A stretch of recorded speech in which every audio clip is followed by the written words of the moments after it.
Here's the story of a man named Brady. Hello, everybody. Welcome to Behind the Scenes. And we are a full house today. So we get to have the Brady Bunch full house here. And we are welcoming Emily back. So happy to have you here with us. And our conversation today took us a long time to arrive at whether we had anything wise to share with you. And what we decided was that it was an important topic to cover, which is our kids' social lives. And it causes us so much pain and is so challenging to have any solution for our kids. So we're here to tell you the things we've tried, and hoping that you'll put in the chat what you've tried and whether it worked or not. So I am going to start with, I had this strong belief that my kids they were at a small school, so it probably came from that, but that they needed to be in situations that were outside school, because if something went wrong and you're in a really small class, if something went wrong socially, which of course it did all the time and tortured me, I was not good at handling it. But the one thing I did do that I thought inadvertently created a second tier for them was they went to overnight camp, which was really wonderful to have exposure to new kids. And they also got involved in community theater. So those two things opened up a world of people that they otherwise wouldn't have met. So if your social life in school came crashing, you had somewhere else to feel good about yourself and have an outlet. And I'm not sure I did it so intentionally for that, but it did really give them safe spaces to navigate between. Okay, so that is my one and only tip. And I can't tell you I navigated it well at all. And I'm sure my kids would attest to that. It felt so unbearable to me. And especially with my firstborn, I was so unprepared. I had no idea. I thought there was an earthquake happening, because it never happened before to anyone else that I knew. And why was that happening to my kid? So we're here to tell you it is universal. Your kid will have it. Our kids had it. And it's heartbreaking. So Mindy, you're on. Okay. I guess I wasn't muted. Thank you, Sue. It's interesting, and I think your point is well taken as far as extracurriculars, however, or safe spaces for kids. With one of my boys, who went through a social crisis, let's say in high school, he actually said to me, he was a sports kid, and he said to me, and as you said, it breaks your heart. He said to me, "Mom, they're my friends on the field and in school, but once the weekend comes, they're not my friends anymore." And basically, it turned out to be kind of for a positive reason, because they were starting to get involved in some drinking behavior, and he was not. So that excluded him. So it was for a bit of a positive reason that he was kind of banned from his social group. But it was still so difficult, and trying to start basically all over finding friends. What we felt helped fill that gap was family. For instance, my husband and I, weekends, if he wasn't going out, which for a while he didn't, we stayed home just so that he wasn't home alone. We tried to do things with him. So we saw ourselves as filling in those gaps for him. And it was tough, but eventually, he reached out to other kids who maybe were in his sport, but weren't involved in the drinking behavior. And that helped, and ended up being very good friends. And on a positive note, it came around. This was his freshman year, maybe sophomore year of high school. By senior year, he was back friends again. They all went to prom together, and they actually respected him for his choices at that time. So it turned out really well. But let me tell you, it was a couple of years of really, really tough time seeing your kid alone and struggling to make friends. So again, like you, Sue, I don't have all the answers, but for us, it was family and us giving up a bit of our social life to be there for him.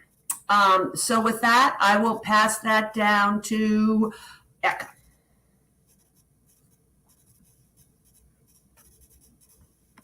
Good morning. What I have to say isn't going to be popular, but I'm going to say it anyway. Sometimes we have to look at our own kid and wonder if maybe they're the kind of the odd kid out, or maybe the kid that is a little different or maybe a little weird, and kind of work with that. As painful as it is, um, it's hard to admit that to ourselves. It's hard to Mhm. have that conversation.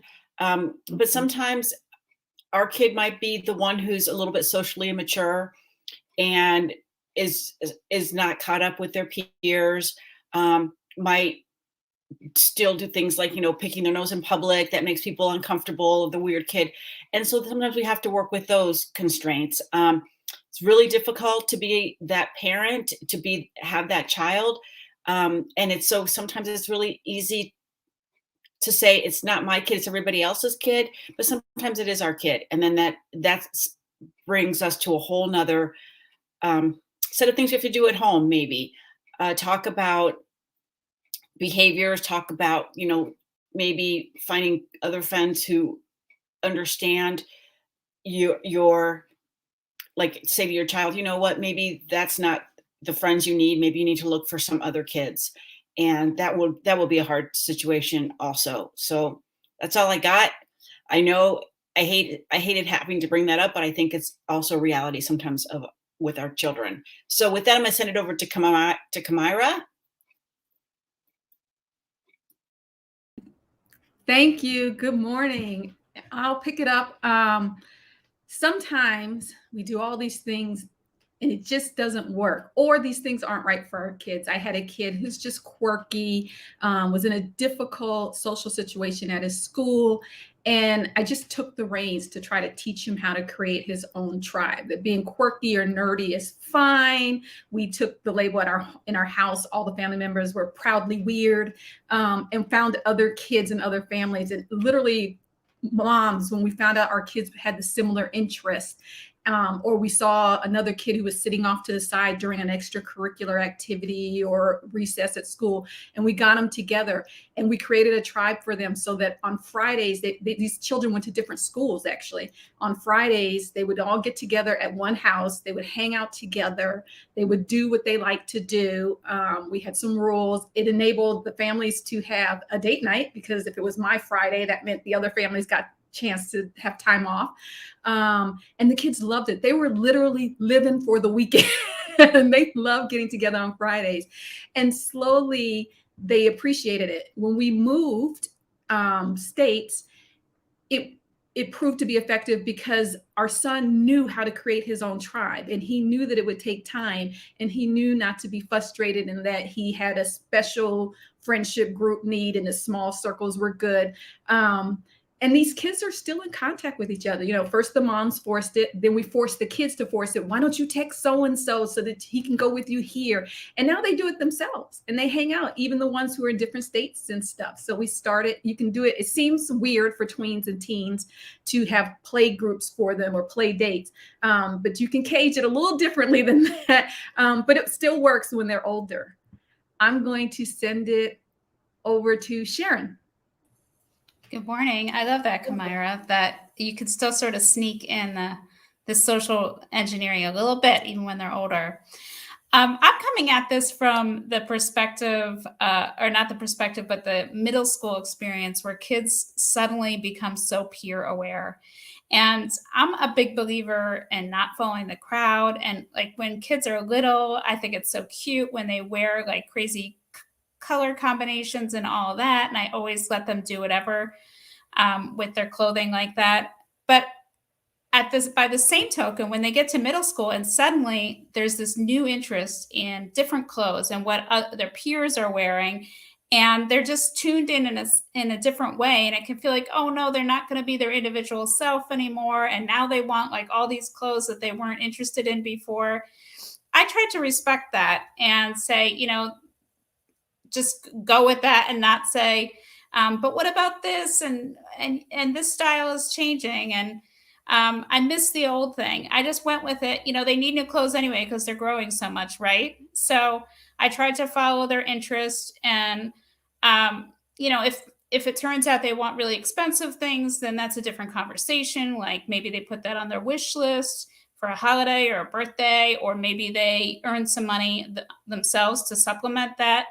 But I just think it's so natural for kids to want to fit in, and with clothing in particular, but maybe also hairstyles and things like that. So I tried not to, make them feel bad about that. It's okay that they want to be like their peers at this age. I will send it to Jen.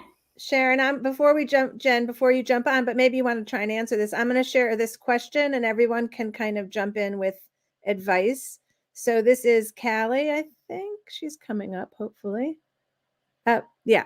How would you encourage your kids navigating toward kids that are making healthy choices? I'm sure we have all dealt with that. So anybody have anything, any tips of what they did when they encountered that situation? Jody Podol raises a hand. There you go. So I'm just going to say kind of a funny story. I taught for 25 years, and I remember having kind of these kinds of conversations with parents. And one in particular, mom came in, and we were not talking about English class, but she was saying how she was so worried because her son was not going out on Friday nights, and she was just worried about him. And I just looked at her and I said, it's crazy. It's like, you're worried your kid isn't going out. I'm worried that my kid is. And so, I think part of that goes back to even what Mindy said, is that you just have to,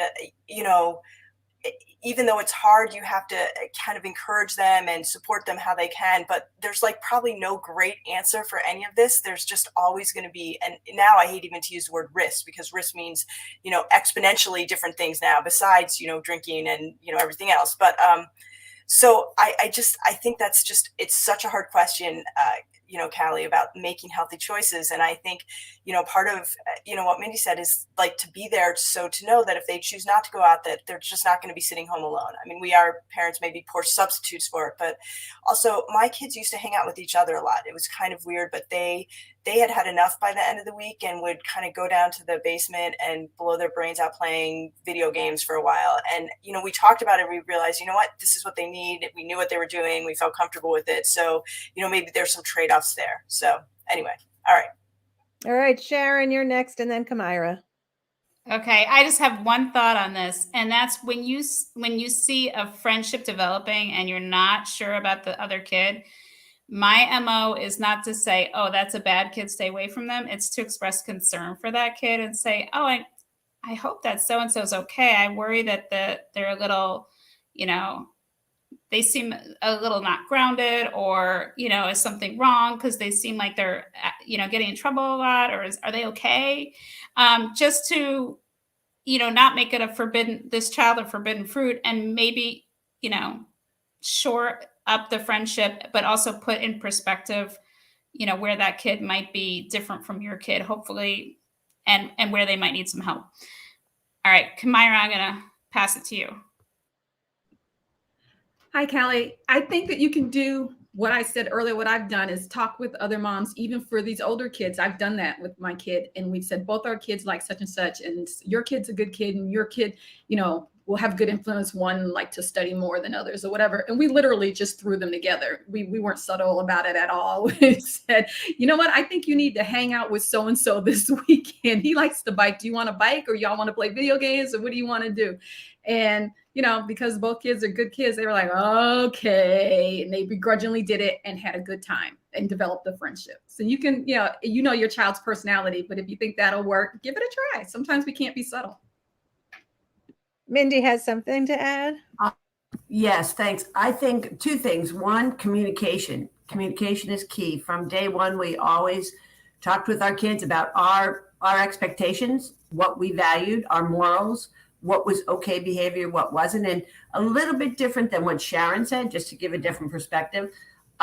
If a kid was that we were concerned about, we were pretty open and honest about it with our kid, as all three of our boys, as far as, that's not okay what they're doing, and we don't approve of that. And we were just very open, and not that the kid was bad, but really focused on the behavior and made it very clear to our kids, for instance, drinking in 9th grade is not okay. It's just not accepted. Or, being this way, not staying out till whenever, not okay.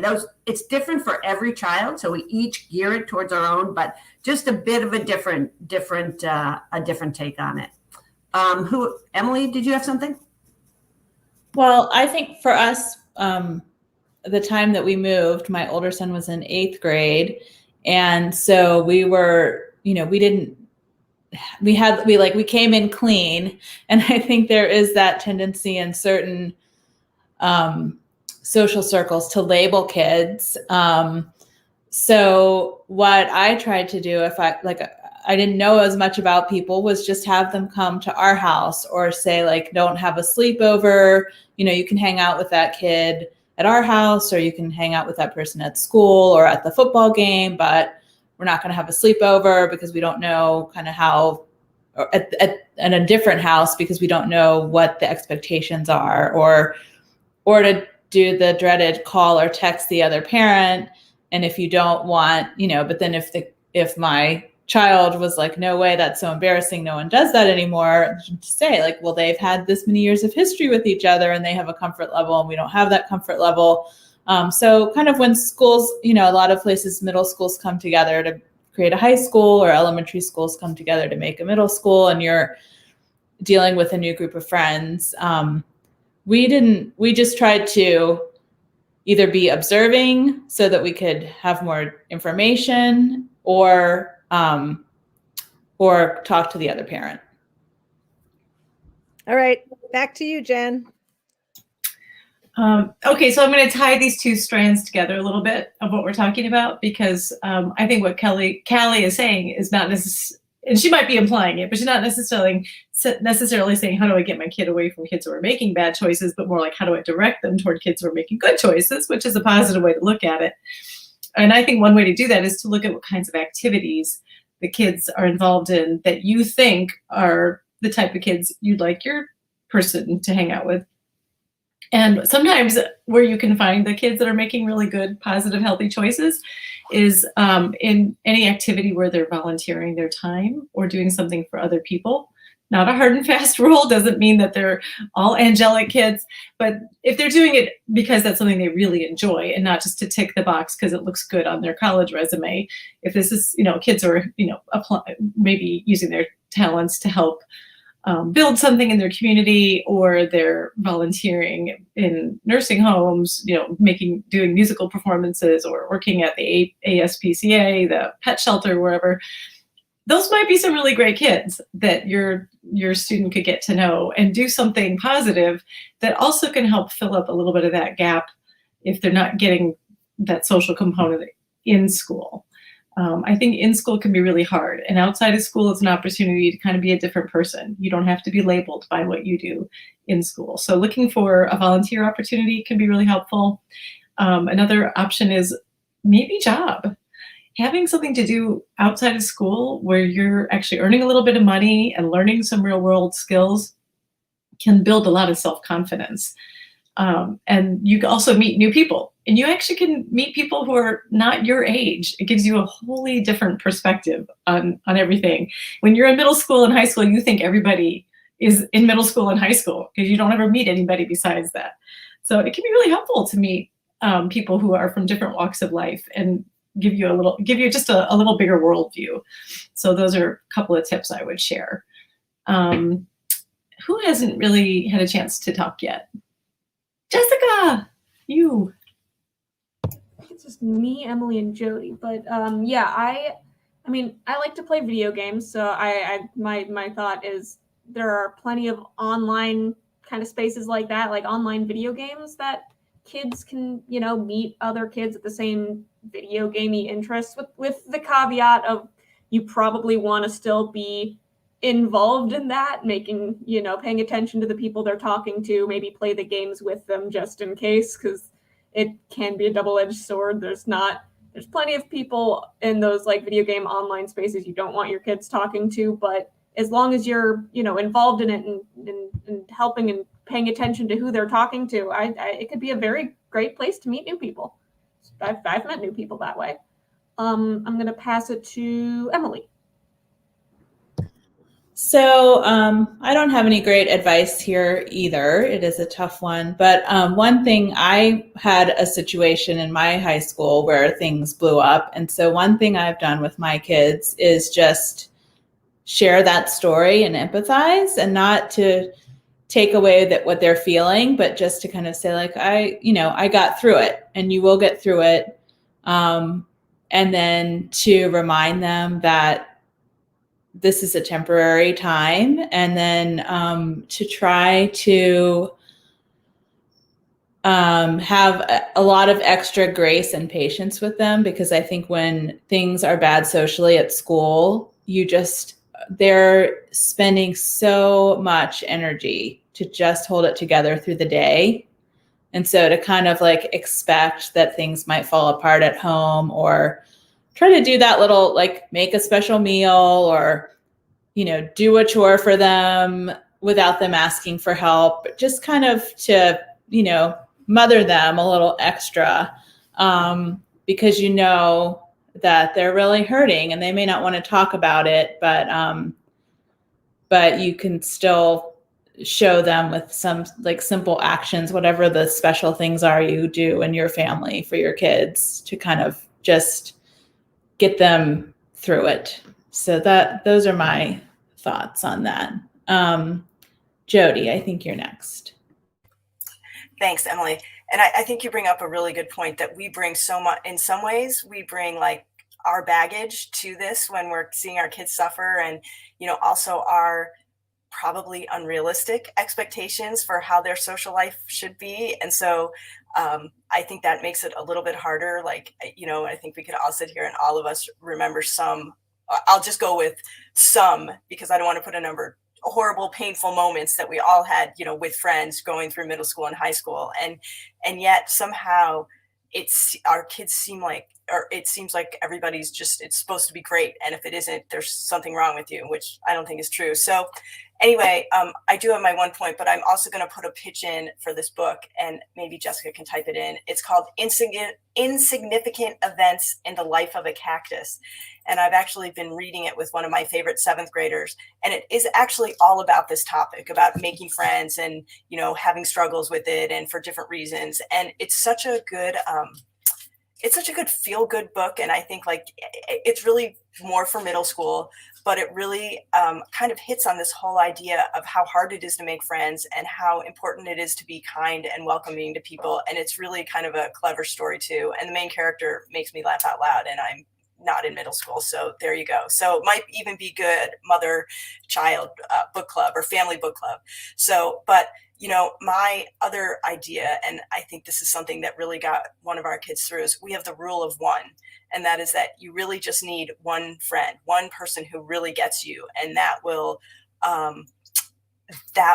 kind of help you, even if other things are going on, you've got that one friend. And, I have one kid who would literally, go to school, whatever, and then spend every weekend with the one friend. And it got that one through probably 3 years, and she can manage the rest of the way because she knew she had that one person. And we never like, oh, don't you have any other friends? We didn't care. It's like, what do you do? It would just, you kind of support that. And, it ultimately, more people were found and everything else. But for that point, that one friend made all the difference in the world. So anyway, it was great. So, okay.